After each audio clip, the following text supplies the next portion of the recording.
하나님 말씀 일어나셔서 받겠습니다. 요한계시록 19장 19절에서 21절 말씀 제가 받들어서 읽겠습니다. 요한계시록 19장 19절부터 21절까지 말씀 보겠습니다.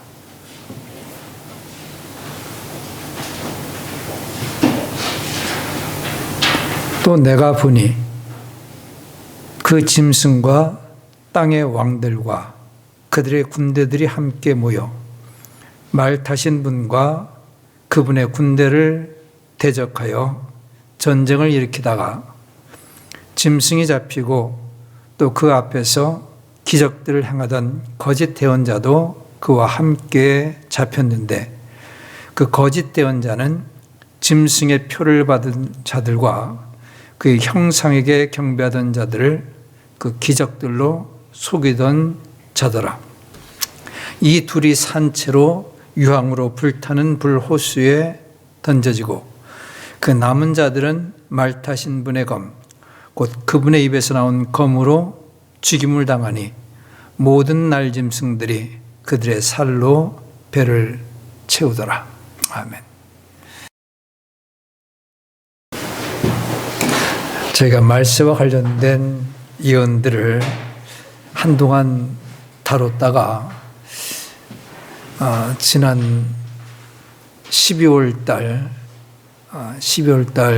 중단했고요. 그 다음에 1월 첫째 주, 둘째 주 신년 감사 예배와 또 창세기에 있는 말씀들을 전하면서 성경 일독하는데 좀 도전이 되도록 말씀을 전했습니다. 성경 말씀 잘들 읽고 계시나요?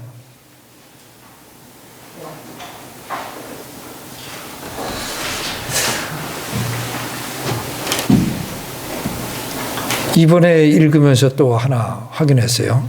야곱에게 아들이 몇 명 있었죠? 야곱에게 아들이 몇 명이죠? 12명의 아들이 있었습니다. 딸은 몇 명이었나요? 1명, 디나. 그렇죠? 예. 그렇게 생각했었는데, 지난 주간에 성경 말씀 읽다 보니까 딸이 디나 말고 또 있더라고요. 야곱이 자기 아들들과 딸들 이렇게 말을 하고 있어요. 그래서 딸들이 복수 형태로 나와 있습니다. 그러니까 디나 외에도 다른 딸이 있었다고 하는 사실을 이번에 말씀 읽으면서 보았습니다. 또 확인하셨나 모르겠는데 아브라함의 그 청지기라고 생각되는데요. 나이 많으신 종이 친척집을 찾아가죠. 그래가지고 리브가를 만나게 됩니다. 그리고 리브가를 데리고 오는데 그 부모가 리브가를 보내는데 혼자 보내지 않냐고 누구를 같이 딸려 보내죠? 리브가의 유모를 딸려 보냈습니다. 근데 유모 한 명만 딸려 보낸 줄 알았었는데 그게 아니라 거기도 복수로 나와 있어요.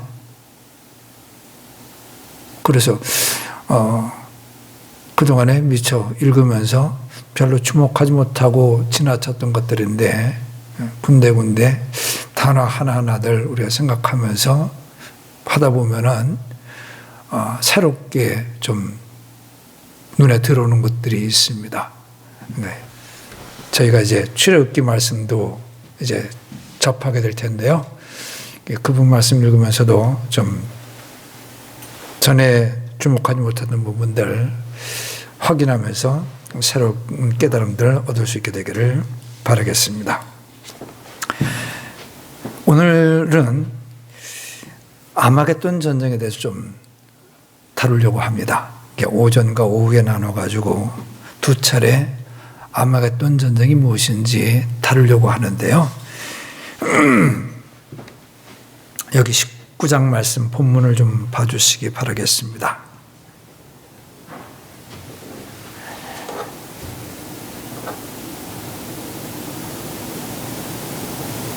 저희들은 이미 요한계시록에 나와 있는 세 종류의 하나님의 심판들에 대해서 다루었습니다.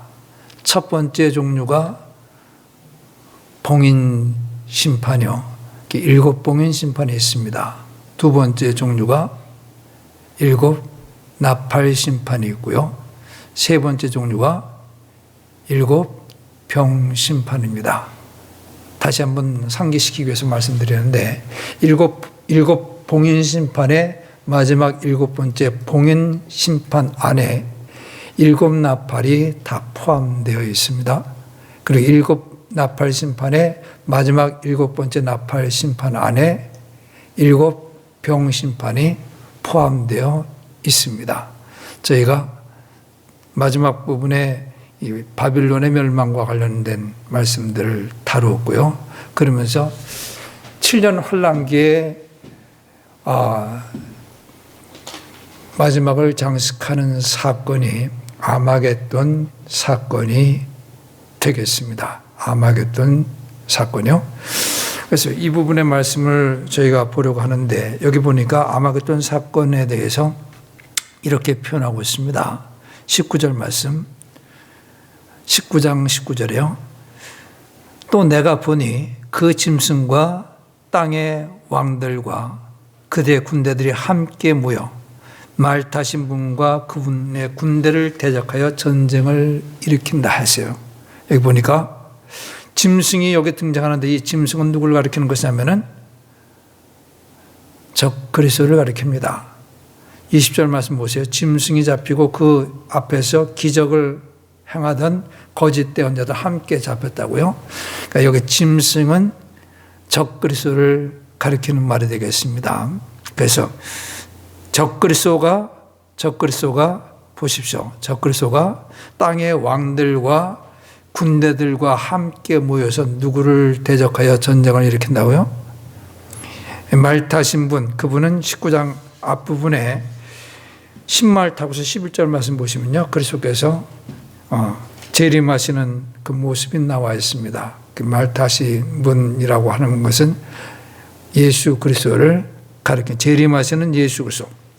그분과 그분의 군대를 대적하여 전쟁을 일으켰습니다. 이 전쟁이 일반적으로 아마겟돈 전쟁이라고 불립니다. 말세와 관련된 두려운 전쟁, 인류가 두렵게 생각하면서 이 전쟁이 우리가 사는 시대에 일어나는 것이 아닌가 하는 두려움에 사로잡힌 전쟁이 뭐냐면은 이 아마겟돈 전쟁이 됩니다. 근데 우리가 읽은 말씀에서는 아마겟돈 전쟁이라는 표현이 없어요. 단지 전쟁이라는 말이죠. 아마겟돈이라는 이 단어는 신구약 성경에서 전체 걸쳐서 단 한 군데만 나와 있어요. 그게 어디에 나와 있냐면은 16장에 나와 있습니다. 16장 말씀 보세요. 16장 말씀.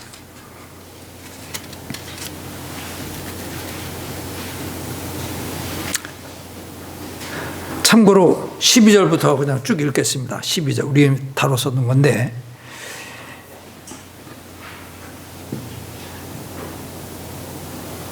일곱 병심판의 6번째 병심판과 관련된 내용이요.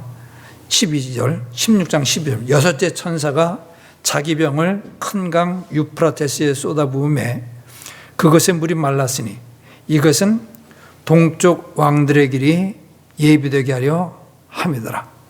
또 내가 보니 개구리 같은 부정한 영 셋이 용의 입과 짐승의 입과 거짓 대언자 입에서 나오더라. 그 영들은 마귀들의 영들로서 기적들을 행하며 땅과 온 세상의 왕들에게 나가 하나님 곧 전능자의 저 큰 날에 있을 전쟁을 위해 그들을 모으더라. 여기 보세요. 이 아마겟돈 전쟁이라는 말로서 여기 표현되지는 않지만은 여기 14절에는 이렇게 되어 있습니다. 하나님 곧 전능자의 저 큰 날에 있을 전쟁. 이게 아마겟돈 전쟁이에요. 근데 이 전쟁에 보니까 마귀의 영들이 땅과 온 세상의 왕들에게 나아가서 이들을 모은다고 되어 있죠. 그들을 모은다. 그래서 모아진 사람들이 아까 거기 적그리스도가 19장에서 본 그 내용이에요. 적그리스도가 이 땅의 왕들, 군대들과 함께 말탄 자와 그분의 군대를 대적하여 전쟁을 일으킨 15절 말씀, 16장 15절이에요. 보라, 내가 도둑같이 가리니 깨어있어 자기 옷을 지킴으로 벌거벗고 다니지 아니하며 그들에게 자기 수치를 보이지 아니한 자는 복이도다. 그가 히브리 말로 그 다음 뭐라 되냐면 아마겟돈이라 하는 곳으로 그들을 함께 모으더라. 누구요?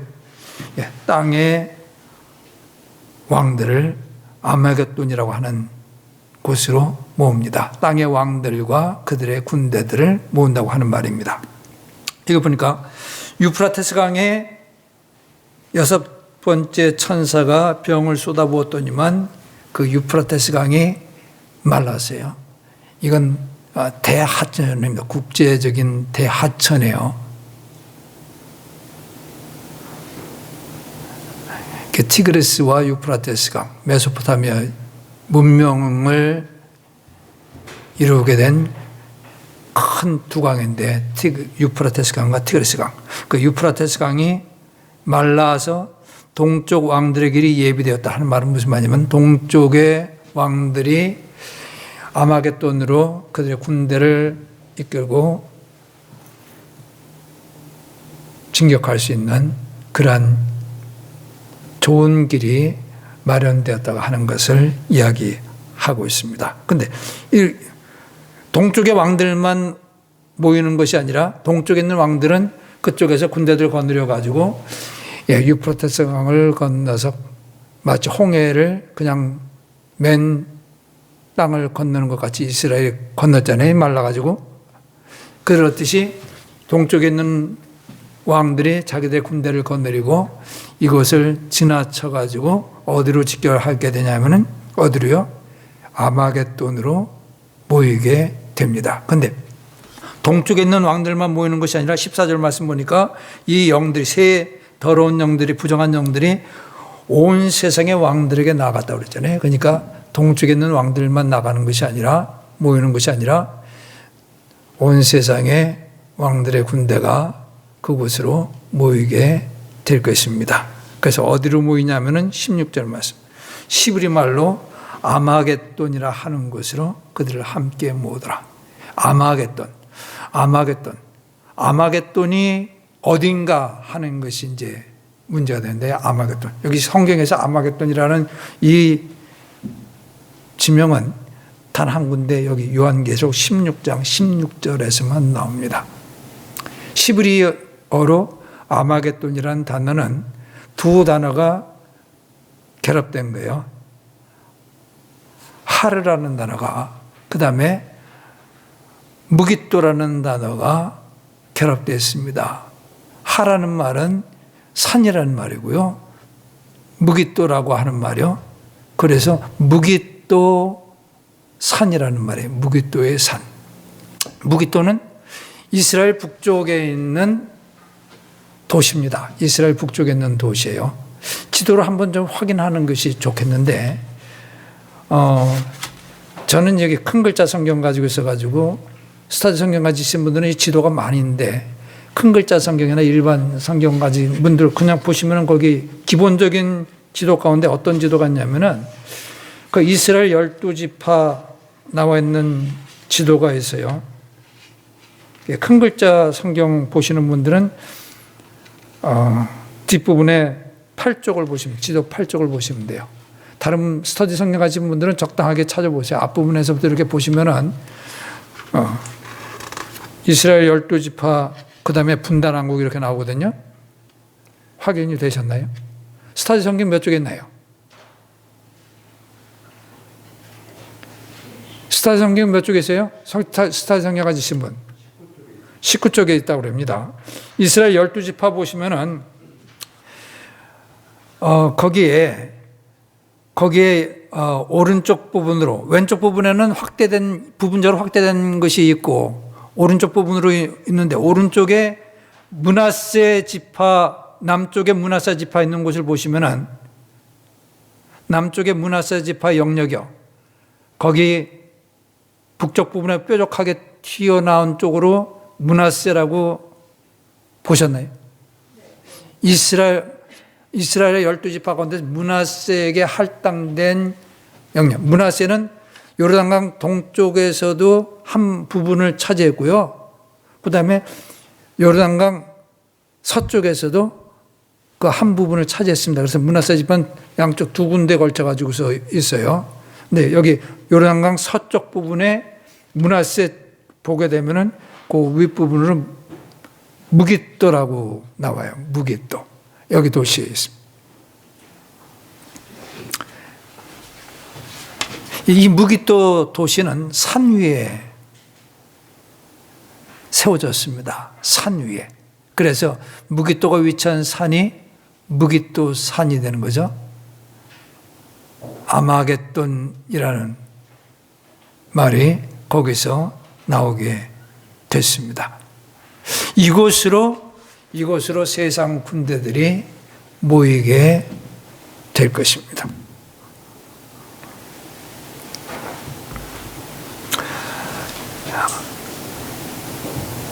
아마겟돈 전쟁은 한 차례 격전을 벌이고 그 다음에 끝나는 전투가 아니고요. 이건 이스라엘 땅에서 벌어지는 여러 전투들을 함께 포함해서 부르는 말이 됩니다. 아마겟돈 전쟁. 아마겟돈 전쟁이라는 말은 없어요. 여기 아마겟돈으로 하는 곳으로 사람을 모은다고 되어 있고요. 그 다음에 큰 나라에 있을 전쟁을 위해서 모은다고 되어 있거든요. 그래가지고 이 말을 종합해가지고서 이 마지막 때에 있게 될 전쟁을 우리가 흔히 아마겟돈 전쟁이라고 말을 합니다. 아마겟돈 전쟁. 말세에 대한 예언들을 생각하면서 아마겟돈 전쟁은 이건 참 대단히 중요한 전쟁이에요. 알 필요가 있습니다. 그리고 이 아마겟돈 전쟁과 함께 7년 환란기가 다 마무리가 되죠. 예. 이 아마겟돈 전쟁은 다시 한번 말씀드리겠습니다. 아마겟돈이라고 하는 이 말은 여기 요한계시록 16장 16절 여기 한 군데서만 나와요. 아까 우리가 본문으로 선택한 요한계시록 19장에서는 거기 아마겟돈이라는 이름이 없습니다. 여기 모여진 사람들이 이제 군대가 전쟁을 하게 되는데 누구를 상대로 전쟁을 하냐면은 이게 19장에서 나와 있는 거예요. 19장에서 누구요? 말 타신 그분을 대상으로 그분을 상대로 그분을 대적해서 전쟁을 벌이게 됩니다. 거기에 짐승이 있죠. 짐승이 이 세상 군대에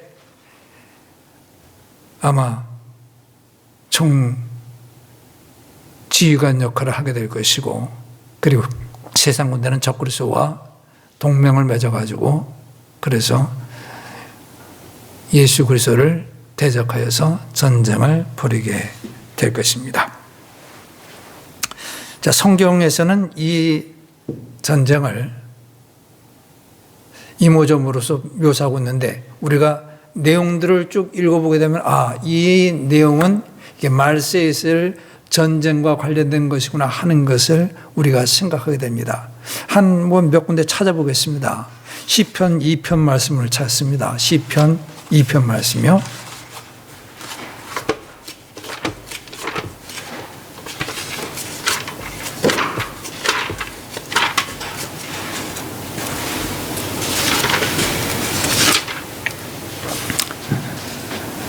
이 편 1절에요. 어찌하여 이교도들이 경노하며 백성이 헛된 일을 꾀하는가? 주를 대적하며 그분의 기름 부음 받은 자를 대적하려고 땅의 왕들이 스스로 나서며 치리자들이 함께 의논하여 이르기를 그들이 결박한 것을 우리가 끊고 그들이 묶은 줄을 우리에게서 내던지자 하노다. 하늘들에 앉으신 분께서 웃으시며 주께서 그들을 비웃으시리로다. 그때 그분께서 진노하사 그들에게 말씀하시고 심히 불쾌 여기사 그들을 괴롭게 하시며 이르시되 그럼에도 내가 내 왕을 나의 거룩한 산 시온에 세웠도다 하시리로다. 내가 칙령을 밝히 보이리라. 주께서 내게 이르시되 너는 내 아들이라. 이날 내가 너를 낳았도다. 내게 구하라. 그러면 내가 이 교도들을 내 상속물로 내게 주고 땅의 맨 끝 지역들을 내 소유물로 주리라.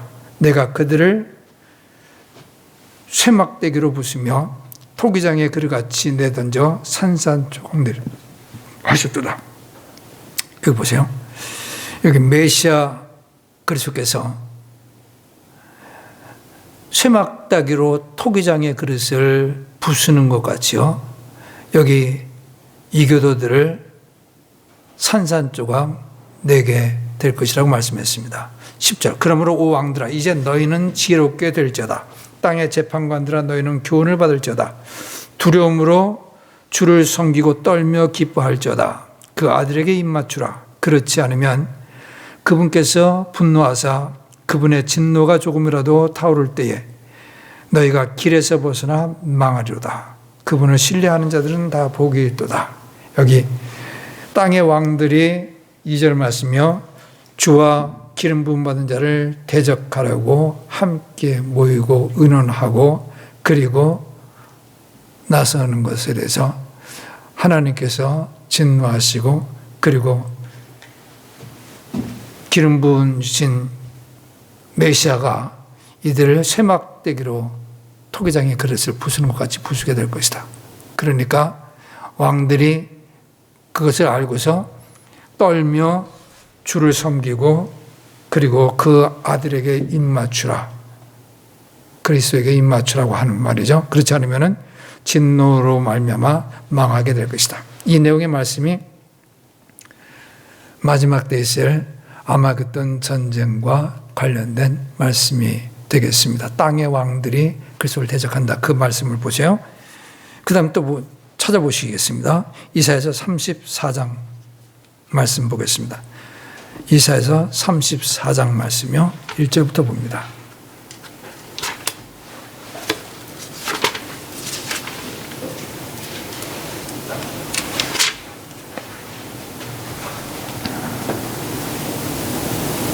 이사야서 34장 1절입니다.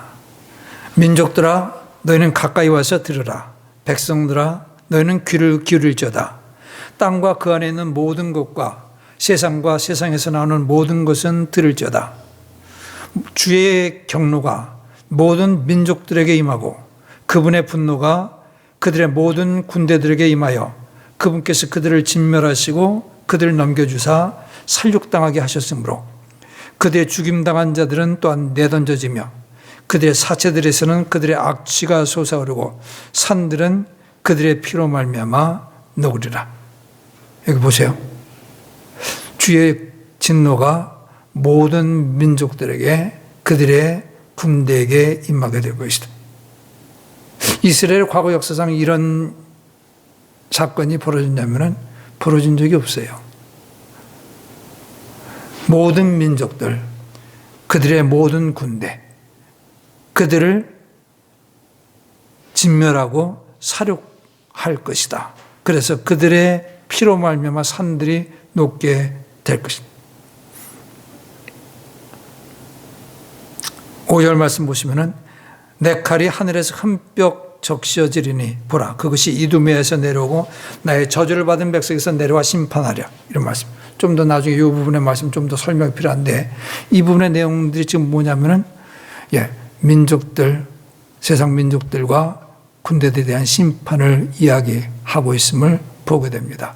역사상 이러한 심판이 이루어진 적은 없었어요. 언제 이루어질 것이냐면은 오늘 우리가 본 요한계시록 19장에서 기록해 놓은 것이 바로 이 사건과 관련된 것입니다. 그때 이루어지는 일들이.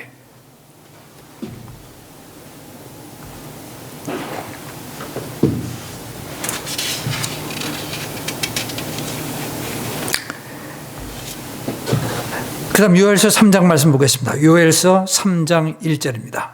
요엘서 3장 1절이요.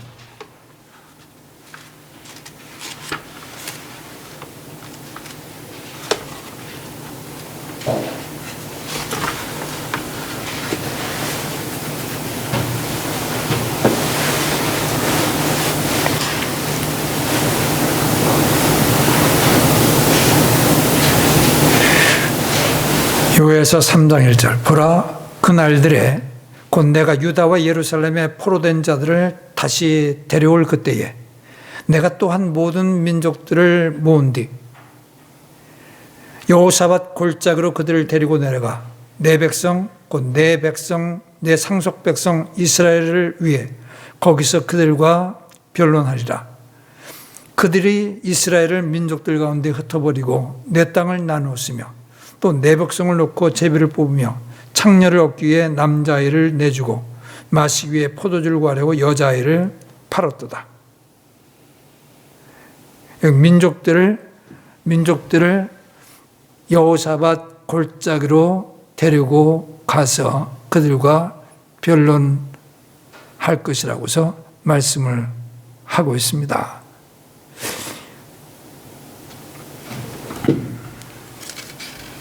건너뛰어서 9절 말씀 좀 봐주세요.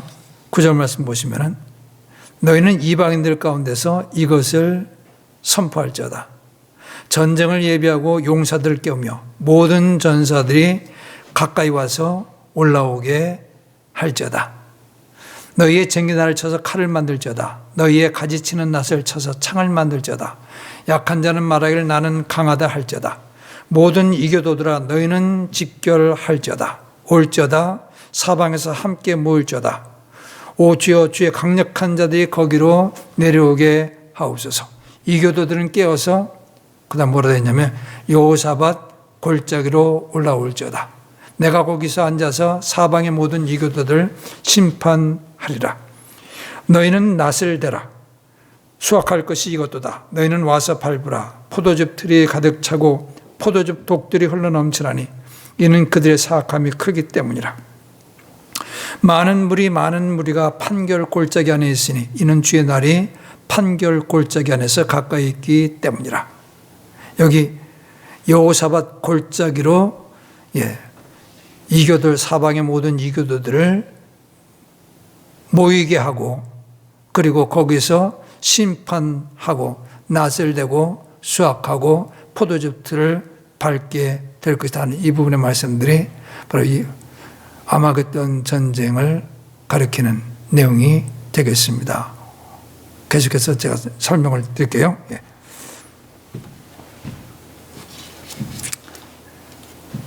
스가랴 12장 1절 말씀 찾겠습니다. 스가랴 12장 1절 말씀.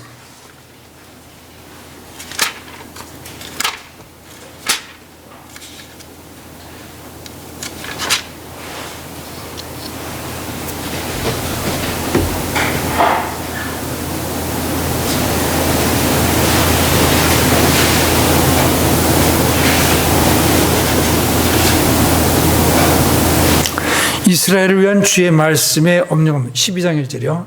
이스라엘을 위한 주의 말씀의 엄중한 부담이라. 주 곧 하늘들을 펼치고 땅에 기초를 놓으며 사람 속에 사람의 영을 짓는 자가 말하노라. 보라 사방 모든 백성들이 유다와 예루살렘을 대적하려고 애워쌀 때에 내가 예루살렘을 그 백성들에게 사람을 떨게 만드는 잔이 되게 하리라. 그날에 내가 예루살렘을 모든 백성들에게 무거운 돌이 되게 하리니 비록 땅의 모든 백성들이 그곳을 대적하려고 함께 모일지라도 그 돌로 짐을 치는 모든 자는 산산조각 끊어지리라. 땅의 모든 백성들이 예루살렘에 대적하려고 함께 모이게 된다 할지라도 그리고 예루살렘을 대적하려고 에워싼다. 2절 말씀 거기 보십시오. 9절 말씀 건너뛰어서 보십시오. 또 그날에 내가 예루살렘을 대적하러 오는 모든 민족들을 멸하려고 힘쓰리라. 건너뛰어서 보겠습니다. 14장 말씀. 스가랴서 14장 1절에요. 보라 주의 날이 오리니 사람들이 내게서 취한 노략물을 내 한가운데서 나누리라. 내가 예루살렘을 대적하여 전쟁하게 하려고 모든 민족들을 모으리니 하나님께서 말씀 모든 민족들을 모아서 예루살렘을 대적하여 전쟁하게 하려고 하는 민족들을 모은다 하는 말씀. 그 도시가 함락되며 집들이 강탈당하고 예루살렘이 함락됩니다. 집들이 강탈당하고 여인들이 강간을 당하며 그 도시의 반이 포로로 잡혀갈 것이나 백성 중에서 남은 자들은 그 도시에서 끊어지지 아니하리라. 그때 주께서 나가사 그 민족들과 싸우시되 전쟁의 날에 싸우신 것 같이 하시리이다. 예, 여기 말씀 보시면은 같은 내용의 말씀 12장과 14장에 있는 말씀들이 같은 내용의 말씀이에요. 민족들이 예루살렘을 치기 위해서 직결하게 될 것이고, 그리고 예루살렘을 함락시킬 것이고 일부가 구출이 될 것이다 하는 말씀들을 여기서 다루고 있습니다. 이 내용들이 역사상 어느 때도 이루어진 것이 아니었습니다. 생각해 보십시오. 이스라엘이 분열 왕국이 상태로 되고 나서도 다른 주변 민족들의 침략을 받고, 그리고 고통받고, 그리고 포로로 사로잡히기도 했지만은 세상 모든 민족들이 그들을 대적한 것은 아니었습니다. 일부. 예. 지난 과거 역사를 통해서 기독교인들이, 유럽의 기독교인들을 통해서 흩어진 유대인들이 핍박을 받았지만은 그러나 세상 모든 민족이라고 말할 수는 없습니다. 나치에 의해서 2차 세계 때 유대인들이 핍박을 받았지만은 세상 모든 민족이라고 할 수는 없고요. 지금도 아랍 국가들이 이스라엘과 대적하는 그런 가운데 있지만은 세상 모든 민족이라고 할 수 없습니다. 역사상 어느 때도 이와 같은 사건이 문자적으로 성취된 적이 없어요. 그렇다면은 이건 앞으로 이루어질 일인데 우리가 요한계시록의 말씀들 이걸 같이 비교해 보고 해야 될 것 같으면 이게 아마겟돈 전쟁에 관한 예언의 말씀들이다 하는 것을 알게 됩니다. 그래서 이런 것들을 같이 종합해 가지고 아마겟돈이라는 이름은 단 한 군데만 나오지만 요한계시록에 이 부분의 말씀들 우리가 지금 시편의 말씀, 그리고 요엘서의 말씀, 이사야서의 말씀, 스가랴서의 말씀, 이런 부분들이 아마겟돈 전쟁을 언급하고 있는, 예언하고 있는 중요한 핵심 말씀들이 되겠습니다. 그래서 이런 것들 다 같이 종합해 가지고 큰 틀에서 아마겟돈 전쟁이 어떤 식으로 전개되고 어떤 식의 결과를 가져오게 될 것인가 하는 것을 우리가 대략적으로 판단할 수 있게 됩니다.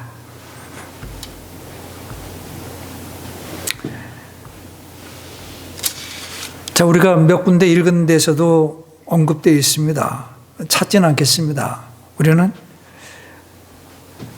이사야서 34장 8절에 그 아마겟돈 전쟁에 대해서 주께서 원수 갚으시는 날 이렇게 언급하고 있습니다. 그리고 또 한 가지 중요한 말이 있는데 우리가 과거에도 제가 올리브산 강화와 관련된 말씀을 전하면서 설명한 적이 있었습니다. 하나님의 진노의 포도즙 틀에 대해서. 그러니까 하나님의 진노의 포도즙 틀 역시 마찬가지로 이 아마겟돈 전쟁과 관련돼서 사용되는 말이 되겠습니다. 이사야서 63장 2절 말씀 찾겠습니다. 이사야서 63장 2절 말씀.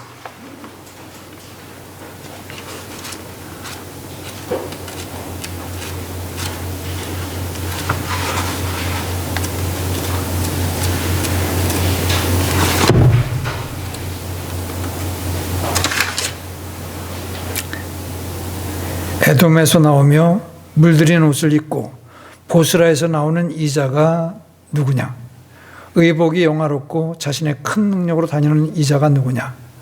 의 안에서 말하는 자니 말하는 나니 곧 구원하는 능력 있는 자니라. 1절 말씀 보니까 여기서 말하는 대상이 누군 것 같아요?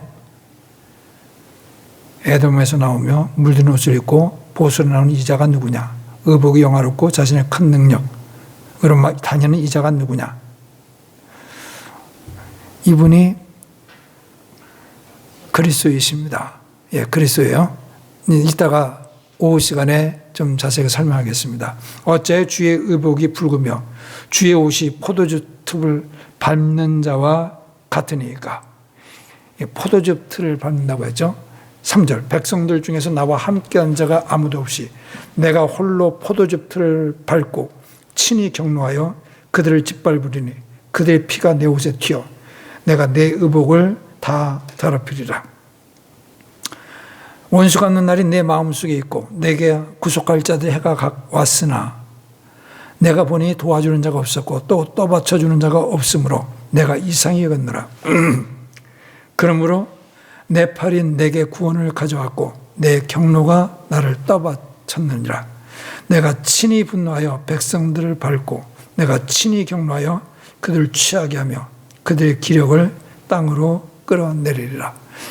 그리스도께서 여기 자신을 대적하여 일어난 자들을 마치 포도주 틀에다 포도를 넣고 포도송이들을 넣고 사람이 짓밟는 것 같이 그리스도께서 짓밟아 가지고 그래서 어떻게 했냐면은 말 그대로 거기서 포도즙 틀에서 포도즙이 나오는 것이 아니라 사람들의 피가 흘러나오는 모습을 이와 같이 비유적으로 표현을 했습니다.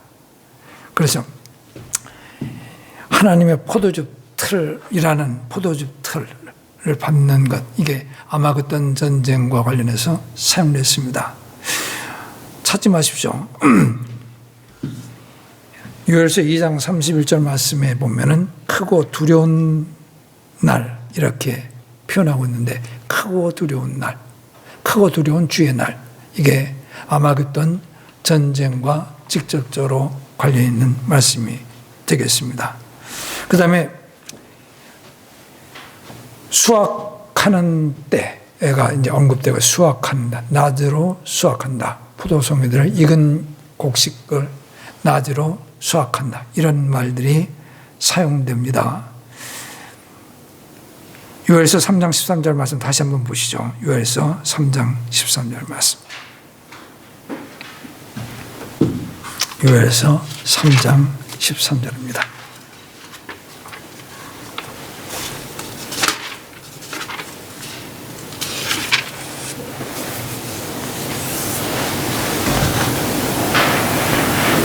너희는 낫을 대라.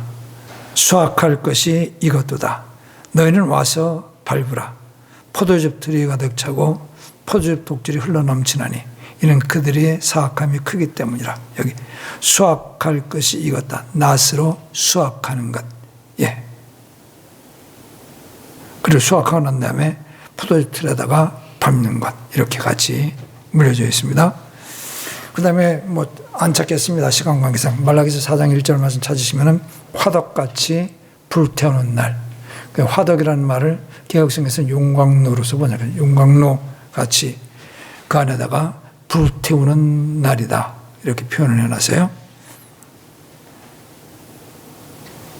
하나님 곧 전능자의 큰 날에 있을 전쟁. 요한계시록 16장 14절에 있는 표현이 되겠습니다.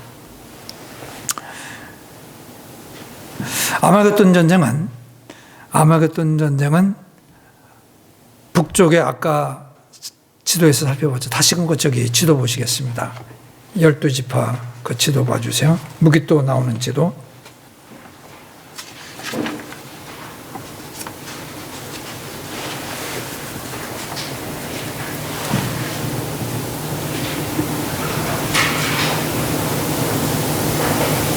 거기 무기또 보셨죠? 다시 한번 확인해요. 무기또 보시나요? 무기또 보시고 그 다음에 거기서 아래로 쭉 내려오시면은 사해 보시죠? 사해 왼쪽 편으로 아랫부분에 모압이라는 붉은 글씨로 모압 보셨죠? 모압 밑으로 보스라 도시 보시나요? 보셨어요? 중요합니다. 보스라. 거기 보스라 거기는 에돔에 속한 도시 에돔. 이 보스라요. 아마겟돈 전쟁의 주요 격전지가 세 군데가 될 것이다 하고서 말할 수 있는데요. 한 군데가 어디냐면은 여기 북쪽에 무기또. 그 다음에 또 다른 격전지가 어디가 될 거냐면 예루살렘 근교의 골짜기, 아마도 기드론 골짜기로서 이해를 합니다. 예루살렘 동쪽편으로. 그 다음에 또 한 군데가 어디냐면은 거기 에돔 땅의 보스라. 보셨어요? 보스라. 거기 그 보스라라고 하는 것하고 같이 보시죠. 어디를 또 보시냐면은 그 다음으로 저기 지도를 좀 이렇게 넘겨보시면은 아시리아 제국, 바빌론 제국, 그리스 제국 해가지고서 제국들 지도가 나옵니다. 아시리아 제국 지도. 아시리아 제국 지도. 찾았어요? 큰 글자 성경은 11쪽에 있고요. 스타디 성경 몇 쪽에 있나요? 34쪽. 스타디 성경 지도는 34쪽. 예, 거기 아시리아 제국 보시면은 예루살렘을 봐주세요. 이제 거기 뭐 금방 위치 확인하실 수 있겠죠? 예루살렘 도시 위치 보셨어요? 그 옆으로 조그마하게 파란색으로 해가지고 사해가 나와 있고요. 사해 동남쪽으로 바로 어떤 도시였냐면 페트라라고 있어요. 페트라. 이거 기억해 주세요. 그 페트라하고 아까 우리가 본 보스라하고 위치가 거의 근접되어 있는 위치예요. 이 페트라는 여기가 아주 유명한 곳인데 성지순례의 한 장소이기도 합니다. 여기는 완전히 바위 산들로서 이렇게 뒤덮여 있는데 그 바위들이 뭐 그냥 수주로 된 그런 바위들 같은 곳이에요. 그런 곳에 군데군데 마치 아파트를 지은 것 같아요. 아파트를 지은 것 같이 바위들을 깎아가지고서 집을 만들고 신전을 만들고 엄청난 일들을 했습니다. 여기 에돔 사람들이. 천혜의 요새와 같은 곳이에요. 성지 영상물들이라든가 이런 다큐멘터리 이런 데 보게 되면 가끔씩 페트라 해가지고서 이게 나와 보여줍니다. 이곳이 거기 보스라 근처에 있는 도시다 하는 사실을 기억해 주세요. 보스라와 페트라 둘 다 에돔에 있는 도시인데 페트라와 보스라는 인접해 있는 도시다, 가까운 데 있는 도시다 하는 걸 기억해 주시고 나중에 설명을 좀 드리겠습니다. 치열하게 전투가 전개되는 곳이 첫 번째가 여호사밧 골짜기요. 여호사밧 골짜기가 기드론 골짜기로들 이해를 합니다. 그게 예루살렘 동쪽에 있는데 예루살렘 도시의 지도가 거기 뒤에 스타트 성경 한번 그것도 마저 보시겠습니다. 예루살렘 도시 지도가 거기 뒤에 나오는데요. 예루살렘 도시 지도 큰 글자 성경에도 나오나 모르겠네요. 스타디 성경에는 거기 나와 있어요. 여기 큰 글자 성경은 예루살렘 도시 저거가 안 나오는데 스타디 성경에 예루살렘 도시가 저기 나오는 걸로 제가 알고 있는데 집사님 찾으셨어요?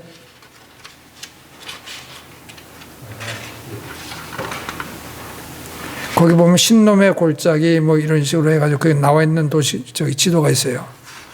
동쪽 남동쪽으로 길게 올리브산 사이로 길게 있는 그 골짜기가 기드론 골짜기라고 하는데요. 기드론 골짜기. 그 기드론 골짜기가 요엘서에서 말하는 여호사밧 골짜기로서 그렇게 많이들 생각하고 있습니다.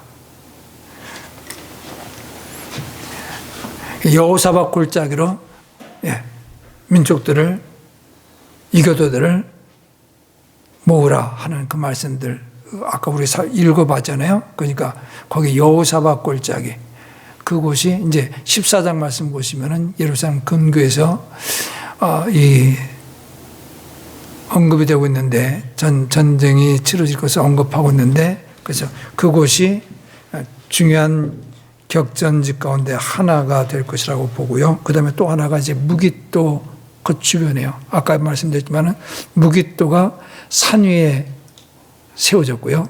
그 무깃도 도시에서 보게 되면은 그 아래쪽으로 아주 길고 넓은 평야와 같은 골짜기가 형성되어 있습니다. 그 골짜기가 이스라엘 골짜기라고 구약에서 언급되고 있고요. 이스라엘 골짜기, 무깃도 평야라고도 불리고요. 에스드랄론 평야라고도 불립니다. 이곳은 많은 군사 전문가들이 제3차 세계대전이 일어나기에 적합한 그러한 장소라고 말하는 곳이기도 합니다. 그곳의 그 평야의 길이가 위아래로 32km 달하고요. 그 다음에 폭이 22.4km에 달할 정도로 상당히 광활한 평야예요. 그곳에 여호사밧, 아마겟돈이라고 하는 곳으로 직결하게 된다고 우리가 살펴봤는데 그곳으로 군대가 모이게 될 것입니다. 그래서 적그리스도와 동맹을 맺은 땅의 군대들이 그곳에 집결될 것이지만은 전멸당하게 될 것입니다. 그리스도에 의해서.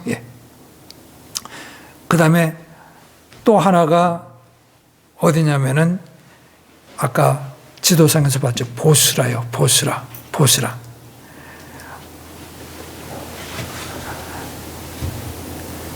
이사야서 63장 말씀 다시 한번 보겠습니다. 설명을 드릴게요. 이사야서 63장 1절 말씀.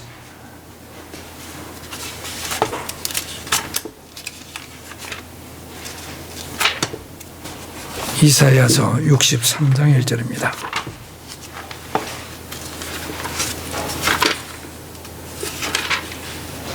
에돔에서 나오며 물들인 옷을 입고 보스라에서 나오는 이자가 누구냐?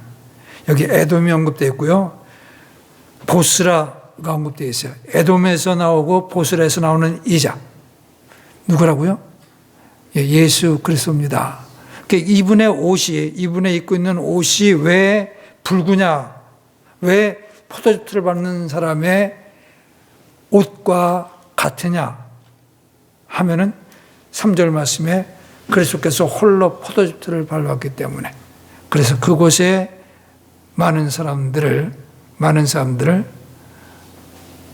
그리스도께서 그곳으로 내려가셔가지고 그곳의 거주민들을 진멸하게 될 것을 예언한 말씀이 되겠습니다.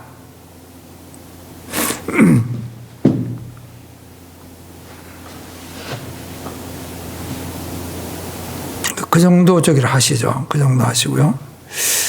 우리가 이 아마겟돈 전쟁이 얼마나 참혹한 전쟁이 될 것인가 하는 것을 가장 생생하게 보여주는 말씀이 요한계시록 14장에 있는 말씀입니다. 찾겠습니다. 그것만 찾고서 이제 마무리하려고 합니다. 요한계시록 14장 말씀.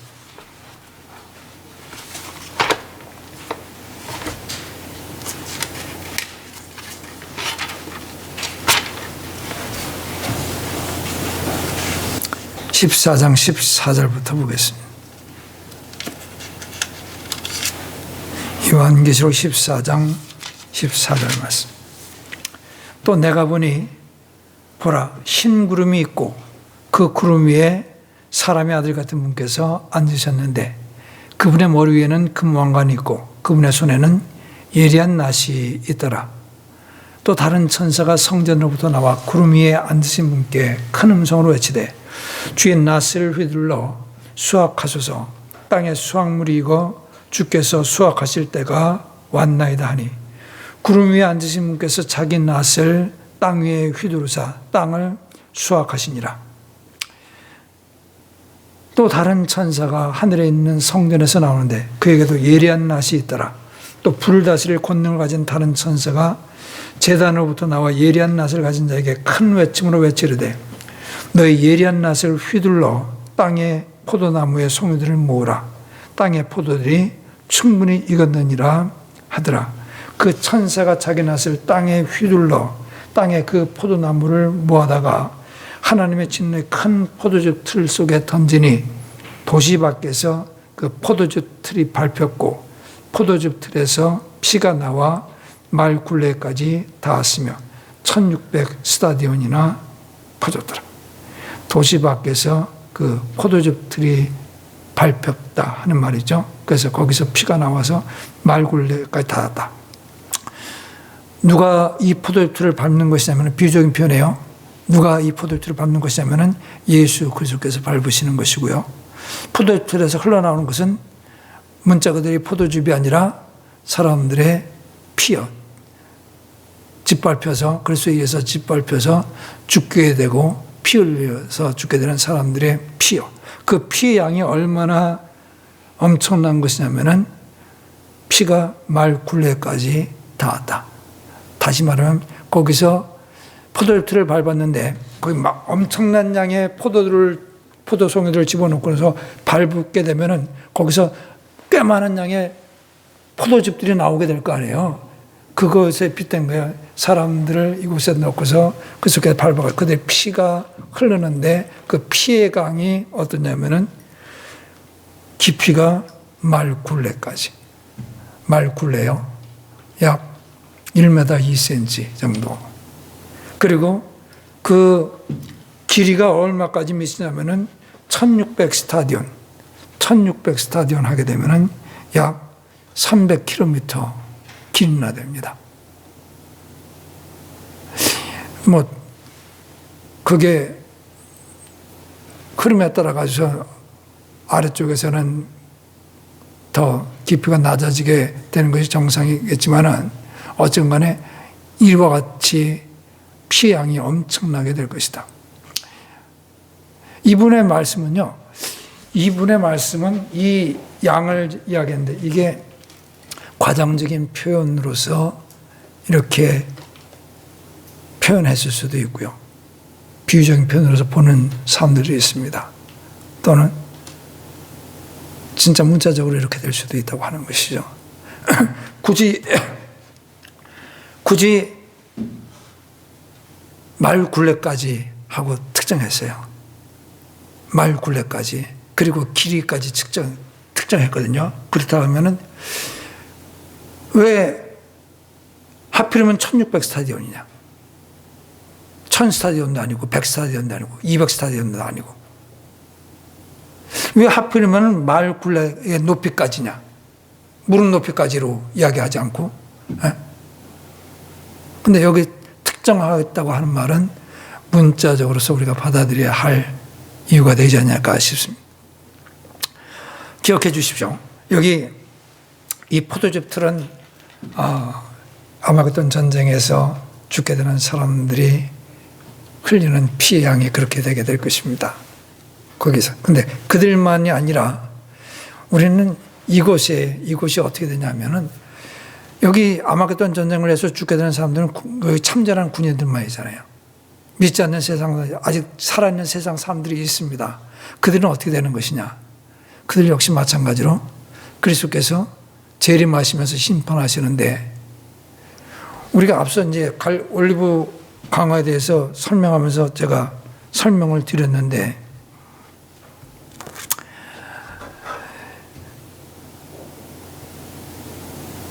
두 사람이 밭에서 일을 하다 한 사람은 채어갈 것이고 한 사람은 남겨질 것이다. 두 사람이 잠을 자는데 한 사람은 채어갈 것이고 한 사람은 남겨질 것이다. 두 여인이 맷돌을 갖고 있는데 한 여인은 채어갈 것이고 한 사람은 남겨질 것이다. 채어지는 사람과 남겨지는 사람이 누구를 가리키는 것인지를 설명을 드렸죠. 누가 구원받는 사람인가요? 채어가는 사람이요? 남겨지는 사람이에요? 누가 구원받는 사람이죠? 예, 그 앞부분에 어떤 말씀이냐면은 사람의 아들이 오는 것은 노아의 때와 같을 것이다 하면서 이렇게 되어 있어요. 노아의 때, 노아의 대홍수를 기억해 주시기 바라겠습니다. 대홍수에 휩쓸려간 자들이 심판받은 자들이에요. 남아있는 자가 구원받은 자예요. 이해하셨어요? 그 누가복음 말씀 보시면 그렇게 되어 있어요. 주여 어디로니까? 이런 말씀이 되어 있거든요. 어디로 그들이 채워져 가는 것입니까? 그들이 채워져 가는 곳이 어디냐면은 여기 포도주 틀이라고 불려주는 아마도 예루살렘 외곽에 거기 여호사밧 골짜기로 불리는 그곳이 될 것이 아니겠는가. 이렇게 앞서 저는 그런 내용으로서 설명을 좀 드렸었습니다. 군인들도 마찬가지고 이들이 다 순식간에 심판의 물결에 휩쓸려 가지고 천사들에 의해서 그들이 여호사밧 골짜기로 던져지게 될 것이고 그들의 피가 강물을 이루면서 흐르게 될 것이다. 이렇게 아주 끔찍하고 무시무시한 그런 광경이 될 것입니다. 세상 모든 사람은, 살아있는 세상 모든 사람은 그때 전부 다 어떻게 되냐면 죽게 되고요. 그래서 남아있는 자들이 누가 될 것이냐면은, 남아있는 자들이 구원받은 자들이죠. 남아있는 자들이 그리스도와 함께 천년왕국에 들어가게 됩니다. 그리고 부활한 구약시대의 성도들과 함께. 이해가 되시겠죠? 그래서 오늘 오후 시간에 좀 더 이분의 내용 상세하게 다루도록 하겠습니다. 기도합니다.